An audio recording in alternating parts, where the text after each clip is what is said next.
So the other time I had someone run, they were in pretrial confinement. It was in Hawaii. We were doing the case at Kaneohe Bay. I was a civilian, and they brought our Marine over for a pretrial confinement hearing.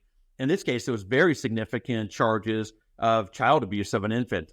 Nothing sexual, but it's child abuse, where you had, the infant nearly died, and it was some pretty horrific abuse on this infant. And our belief throughout the entirety of the trial was our client was innocent. We had proof that our client was innocent and that the mother was the one who was actually abusing the child. And we had digital forensics to prove this, and the child was actually a child. We're talking, I think it was a 13-month-old baby, so very young infant. This was many, many years ago.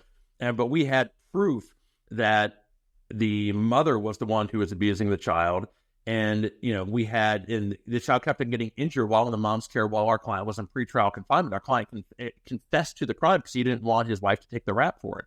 So, but when he was in pretrial confinement, he was actually very concerned for the safety of his own child.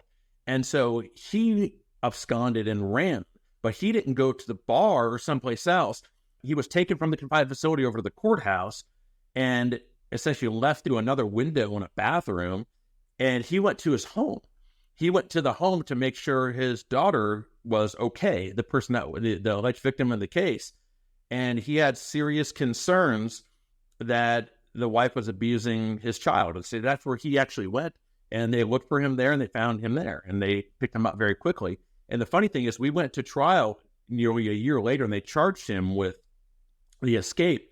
We had a full acquittal on all of the other charges. So when I say we had proof, digital forensic evidence, plus a pediatric radiologist and a lot of other complexities in the case, we had proof that the spouse was the one abusing the child and not our client, despite the quote confession, which he gave so his wife wouldn't take the heat on this.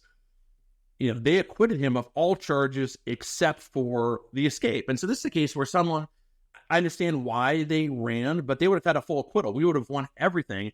And we put on a duress defense saying that he was worried about the safety of his child, and that's why he escaped. The panel didn't buy off on that, and they convicted him of it.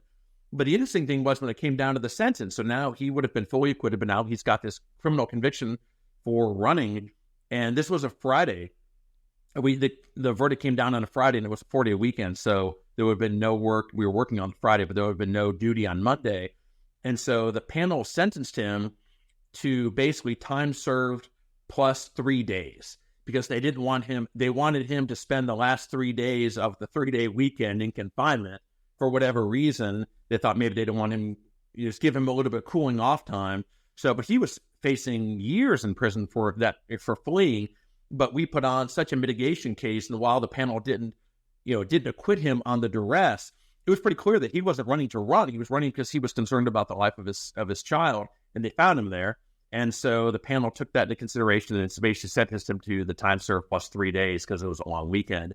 But that was the other case, very different circumstances of someone running, where I've seen both of those were, service members in pretrial confinement, but I've never had someone who failed to show up for trial. I've had times when I thought people were not going to show up for trial, and to their credit, they did.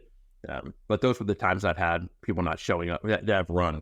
If you're facing a court-martial and your circumstances is so bad that you've considered running and not showing up for trial, don't do it. The best solution for you is to figure out an actual strategy to win a trial. Don't run. I can walk you through this entire process before it gets worse than it already is. Give me a call at 813-669-3500 and let's talk it through.